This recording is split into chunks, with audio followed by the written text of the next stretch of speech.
Ini nggak ada hadiahnya nih, nggak ada door prize. Kalau misalnya Pemerintah Aceh gencar melakukan pencegahan stunting di sejumlah kabupaten kota di Aceh. Berbagai upaya lintas sektor pun dilakukan untuk menekan tingginya angka kekerdilan pada anak yang kini mencapai 37,9% atau menduduki peringkat ketiga di bawah Nusa Tenggara Timur dan Sulawesi Barat. Di Kabupaten Aceh Jaya, Dinas Peternakan Aceh bersama dengan Dinas Kesehatan setempat menggelar sosialisasi pangan hewani di daerah rawan pangan, yaitu di Desa Babah II, Kecamatan Indrajaya.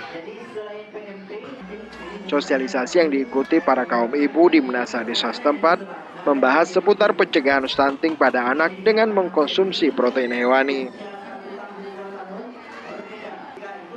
Warga diberikan pemahaman tentang pencegahan stunting sejak dini, seperti pengetahuan tata cara konsumsi asupan gizi yang baik pada tumbuh kembang anak yang dimulai sejak dari kandungan sampai dengan 1000 hari pertama kehidupan.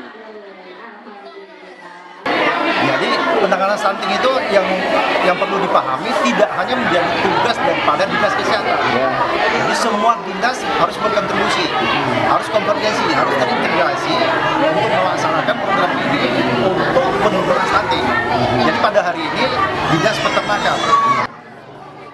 Dinas Kesehatan Aceh Jaya mencatat angka stunting di daerah itu pada tahun 2019 mencapai 632 kasus.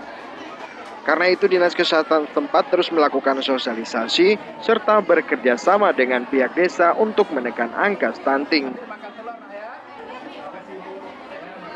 Adapun angka stunting ini yang tinggi adalah karena kita sudah pendataan penuh di tahun 2019. Jadi memang ini merupakan angka tertinggi di Aceh Jaya dan kita sudah melakukan upaya-upaya, diantaranya ada kita bekerja sama dengan pihak kepala desa, menggunakan dana desa untuk menangani stunting ke depannya, dan kita upayakan pencegahan stunting ke depannya semakin menurun. Sosialisasi pangan hewani di daerah rawan pangan ini merupakan implementasi peraturan Gubernur Pergub nomor 14 tahun 2009 tentang pencegahan dan penanganan stunting terintegrasi di Aceh.